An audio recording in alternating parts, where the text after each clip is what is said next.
Le machiste contre la féministe aux jambes poilues. Voilà comment on peut résumer le long métrage du jour.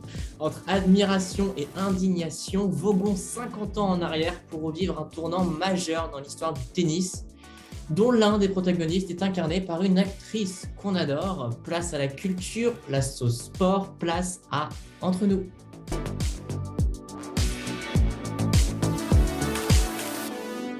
Bienvenue Shannon. Aujourd'hui, on ne prendrait pas nos raquettes? Tout à fait, tout à fait. Puis faire comme au bon vieux temps, quand on a fait 2 ans, pauvres 2 ans de tennis tous les deux, je ne sais pas si tu te rappelles, Pas possible. on n'était pas au niveau de Billie Jean King. Et oui, on va parler de Battle of the Sexes ou La bataille des sexes, film de 2017 de Valérie Faris et Jonathan Dayton, qui retrace un événement qui s'est réellement passé, la bataille des sexes, comme le titre l'indique. En 1972, Billie Jean King est la numéro 1 mondiale du tennis féminin. Mais alors que qu'avec d'autres joueuses féminines, elles se battent pour être autant payées que les hommes. Bobby Riggs, l'ancien numéro 1 du mondial, un homme misogyne, provocateur, met au défi les joueuses de tennis de le battre dans un match. Est-ce que Billie Jean King relèvera le défi? Merci Shannon. Et tu l'as dit, ce film est effectivement inspiré d'une histoire vraie. Il y a eu quand même un grand passif avec Bobby Rings. Donc je vais vous raconter ce qui s'est passé avant l'affrontement avec Billie Jean King. Et sans dire le résultat, il y a quand même eu des répercussions après le match. Donc il faut remonter effectivement à 1972 où Billie Jean King, qui est quand même détentrice de 39 titres du Grand Chelem, finit par relever un défi de taille, disputer un match face à Bobby Rings qui est à la retraite depuis 14 ans. Mais lui, il est convaincu que malgré la retraite, il peut battre n'importe quelle femme. Et ce match, qui est connu comme étant la guerre des sexes, c'est surtout un match pour la lutte pour l'égalité des sexes. Donc, déjà, Bobby Rings avait défié Margaret Court juste avant Billie Jean King, à qui il avait lancé ce défi, et Bobby Rings avait remporté haut la main ce défi, d'où la proposition de renouveler l'exploit face à Billie Jean King. Elle avait d'abord refusé dans un premier temps, elle trouvait que c'était un peu débile de faire ce match. Bon, elle va accepter par la force des choses. Et c'est quand même un match qui va marquer les esprits de l'époque. Il faut se remettre dans le contexte. Il y aura 32 000 personnes dans le stade de Houston pour assister à ce match. Le film montre aussi qu'il y avait une grosse attente. Il y avait plusieurs millions de téléspectateurs qui étaient pendus devant leur télé. Et il y avait une différence de vision sur le match. Bobby Rings qui le voyait plutôt comme un loisir, il disait bon, bah, ça va bien se passer, il n'y a pas de problème. Billie Jean King qui a perçu le match comme étant le match de sa carrière. On ne dira pas le résultat, mais quoi qu'il en soit, ce match va marquer une nouvelle page de l'histoire du tennis. Enfin, pas vraiment en fait, parce que Billie Jean King ne va pas arrêter d'entendre certains caprices de Bobby Rings par la suite, qui va revenir à ses travers d'antan. Et toujours est-il qu'aujourd'hui, malgré tout, le tennis est jugé comme étant l'un des sports les plus égalitaires en termes de primes versées en finale, seulement en finale. Il faut simplement demander à mes amis Djokovic et Serena Williams, qui sont mes potos, qui peuvent en témoigner. Ils ont perçu le même montant, notamment à Roland Garros. Et c'est vrai que c'était très intéressant comme film qui a dépeint la réalité de l'époque, mais je dirais même aussi une réalité qui est encore là, même si tu le dis, les choses ont avancé, mais timidement, on le sent quand même, hein. C'est vrai que ce film, je ne sais pas si c'est un point négatif ou positif, mais bon, déjà, on a la belle et talentueuse Emma Stone dans le rôle de Billie Jean King, mais c'est vrai que c'était très intéressant parce que enfin, moi, en tout cas, j'ai eu cette impression, ce film était un peu prévisible, on ne va pas se le cacher, et sur le côté, en fait, tout ce qui est sexisme, c'était... en fait, ça ne m'a pas surpris.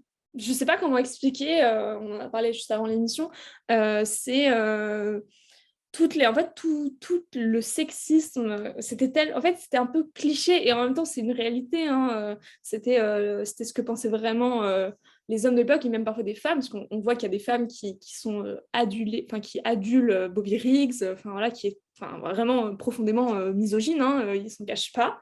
Et même ça le fait rire, voilà, mais c'est vrai que j'ai pas été surprise de certaines remarques de voilà moi j'ai rien contre les femmes tant que c'est dans la chambre à coucher et la cuisine, ok, voilà quoi, en fait il y a toute cette question là d'égalité et, en fait en parallèle le sexisme présent qui est présent à outrance, hein, dans le film, hein, qui est vraiment qui est vraiment là. euh, Ça m'a pas surprise parce que en fait, j'ai l'impression que c'est encore des pensées qu'il y a encore beaucoup aujourd'hui et je trouve ça bien triste. Oui, c'est vrai que c'est des mentalités ou du moins, dont on a de plus en plus conscience maintenant et on essaie de plus en plus se battre pour arrêter ce genre même de remarques, de réflexion et aller vers une plus grande égalité. Ce que je n'ai pas spécialement apprécié dans le film, c'est effectivement la portée des remarques. Alors, je dois le dire quand même dès le début, dans les 5 premières minutes, le ton est donné. On voit à peu près tout l'enjeu de l'histoire, on voit qui est qui, le méchant, le gentil, qui critique. Et c'est vrai qu'au début, moi, j'étais un petit peu révolté contre certaines remarques, mais c'est tout.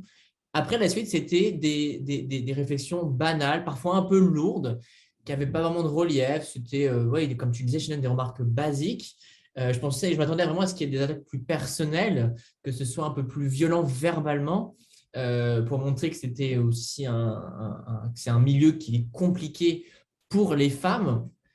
Mais j'ai trouvé que, en fait, pas spécialement. Bon, surtout Emma Stone, comme tu disais, la belle, elle est talentueuse, mais on sait que tu vois un culte pour cette femme. Elle est, je pense j'espère qu'elle est comme ça dans la vraie vie parce qu'elle tient tête toujours à qui que ce soit, même si elle reçoit des remarques qui peuvent un peu la toucher ou l'émouvoir, elle va toujours trouver le mot pour aller de l'avant. Et j'espère que ça s'est vraiment passé comme ça à l'époque. Et c'est peut-être ce qui l'a permis d'avancer tout au long du film. Mais c'est tout.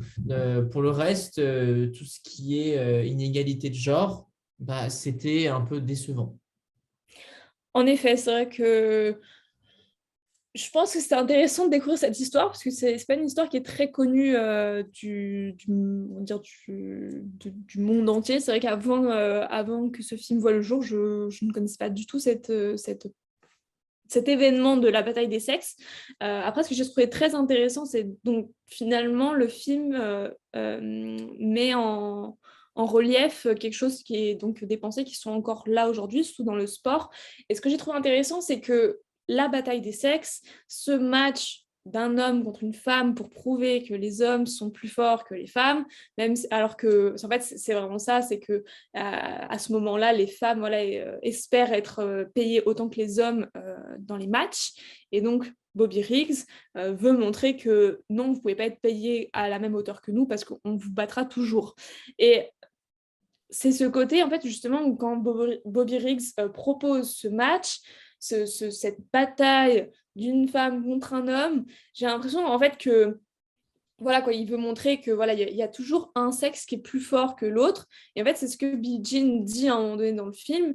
Elle le dit, mais le but, c'est pas de savoir qui est le meilleur, c'est de se battre pour l'égalité, en fait, de montrer qu'on peut être égaux. Et je trouve que c'est encore quelque chose qui est assez présent aujourd'hui, ce côté où en fait beaucoup de personnes dans l'opinion publique pensent que voilà, si tu es féministe, bon, voilà, il y a toujours des féministes extrémistes, hein, comme dans tout mouvement, des écologistes extrémistes, etc. Mais quand les gens pensent que être féministe, c'est vouloir se montrer plus important ou plus fort que les hommes, c'est une sorte de comme si on voulait renverser la balance et que les femmes soient au-dessus des hommes, que on veut se venger des hommes, mais en fait c'est pas ça, c'est être féministe, c'est se battre pour l'égalité, c'est voilà justement être payé de la même manière, être traités et respectés de la même manière que les hommes, parce qu'au final, on est tous des humains, et pourquoi pourquoi on choisit certaines choses en fonction des hommes et pas des femmes, etc. Et donc, voilà, c'est se battre pour que les femmes se sentent en sécurité partout, etc. Et donc, j'ai trouvé que c'était quand même, c'est le côté intéressant du film, c'est qu'il révèle quand même des choses qui sont encore d'actualité, et même aussi dans le sport en général, dans l'inégalité qu'il y a encore aujourd'hui entre le sport masculin et le sport féminin. Oui, exactement. D'ailleurs, à ce sujet, Shannon, j'ai une question. Est-ce que toi, le fait de voir un match entre un homme et une femme, ça te gênerait ou ça te surprendrait ou pas? Moi, me concernant, non. En fait, peu importe qui joue, surtout dans des sports comme le tennis, bah, je vois pas vraiment la différence entre un homme et une femme parce qu'il y a la force, mais en soi, au tennis, si tu as de la force, ça fait pas tout. Il y a quand même un cadre qui est limité. C'est surtout de la stratégie, il faut épuiser son adversaire. Donc dans ces sports-là, moi, je pense, et le film en a convaincu, que bah, peu importe qui joue, contre qui, si c'est deux sexes différents, bah, ce sont deux sexes différents. Il n'y a aucune distinction à faire lors notamment de matchs de tennis ou dans d'autres matchs. Honnêtement, je suis complètement d'accord avec toi. T'as dit en fait mes arguments, ce que je pense. Je vois pas. Après, peut-être que ça dépend aussi de certains sports. Enfin, faut peut-être.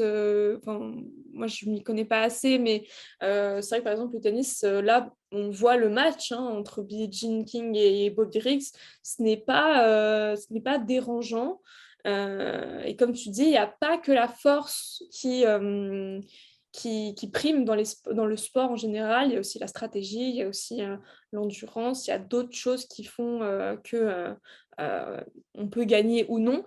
Et je pense que ça peut être intéressant, ouais, d'avoir plus de compétitions mixtes dans certains sports. Ça peut être intéressant. Surtout que moi, ce que je reproche en fait encore aujourd'hui, bon après je suis pas quelqu'un qui est très sportive et je ne regarde pas les compétitions sportives à la télé, enfin, très rarement du moins.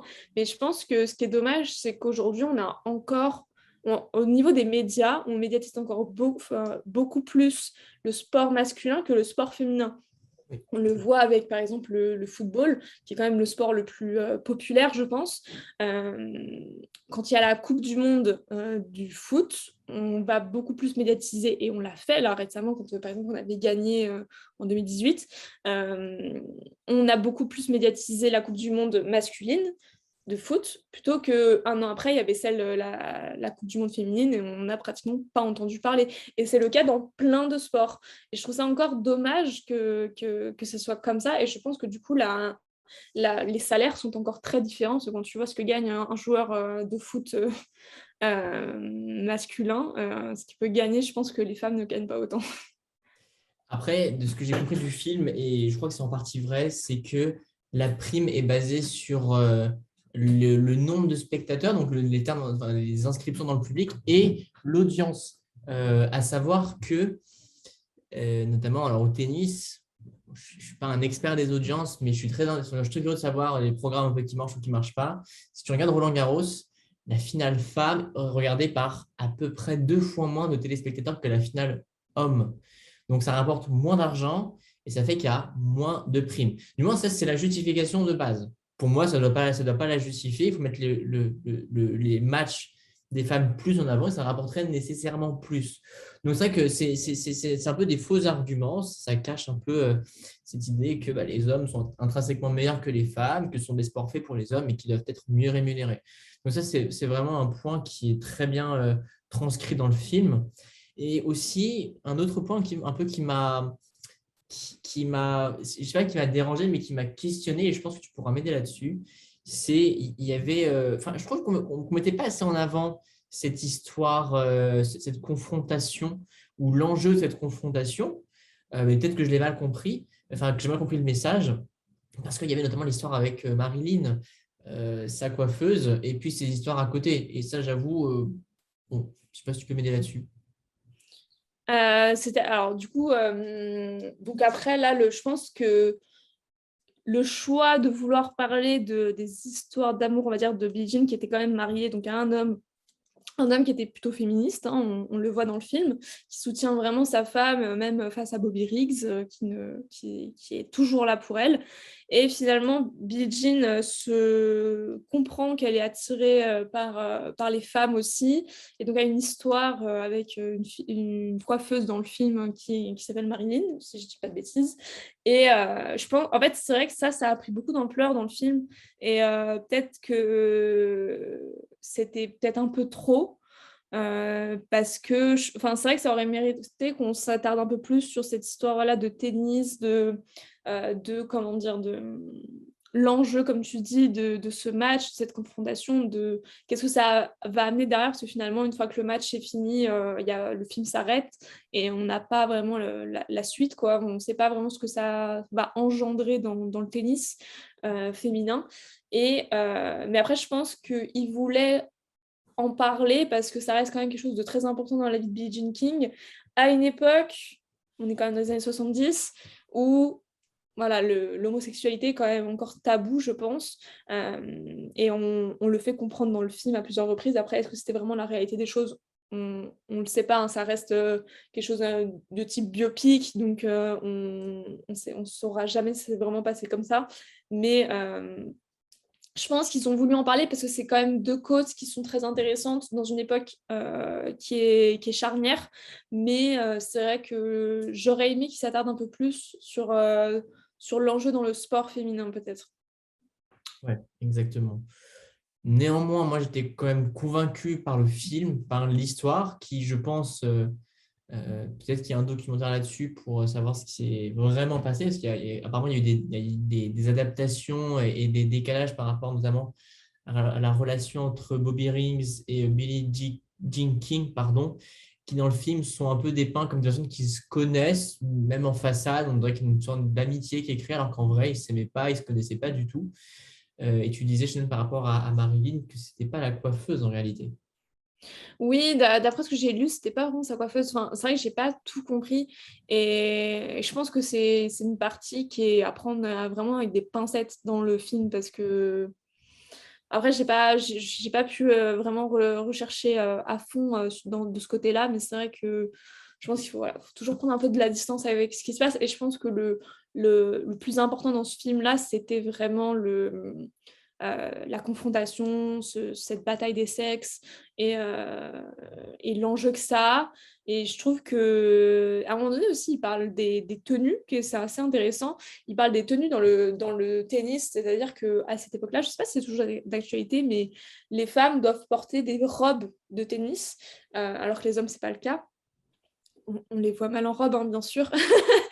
Et, donc là, il y a toute une histoire elles se font coudre en fait des robes différentes avec des couleurs différentes qui ne sont pas très conventionnelles.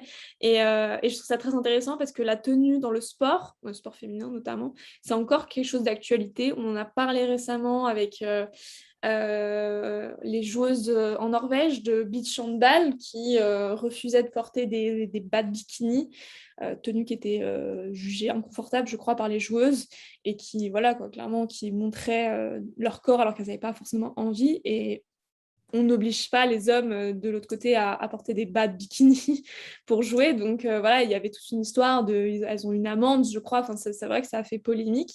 Et on se dit, il y avait eu aussi Serena Williams, joueuse de tennis internationalement connue, qui avait mis des combinaisons moulantes pour son corps. Enfin, et en fait, il y avait aussi une histoire pour elle de santé, c'est-à-dire qu'elle sortait d'un accouchement difficile et elle avait porté cette combinaison justement pour favoriser la circulation sanguine et éviter les formations de caillots de sang. Et donc là, il y a même une histoire de santé, et pourtant, elle avait été beaucoup critiquée par rapport à ça. C'est vrai que je trouve que, voilà, encore aujourd'hui, on voit que tout n'est pas fait, tout n'est pas acquis, le combat est encore long, et je trouve dommage, parce qu'on est en 2021, il y a quand même... presque quoi, 50 ans qui séparent la bataille des sexes et aujourd'hui. Et finalement, ouais, on n'a pas tant avancé que ça.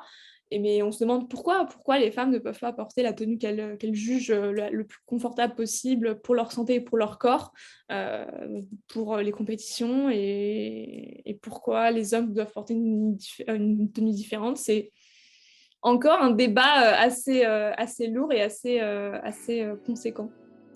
C'est sur quoi on va clôturer cette nouvelle émission d'Entre nous. Merci à vous de l'avoir regardé, de l'avoir écouté. N'hésitez pas à aller voir le film disponible sur toutes les plateformes de streaming, sur Disney+, pardon. Sur Disney. Mais il devrait être sur toutes les plateformes de streaming à mon sens, parce que malgré tout, ça reste un film avec un message profond. Merci à toi, Shannon, encore une fois, et à très vite. Merci à toi, Florian. À très vite.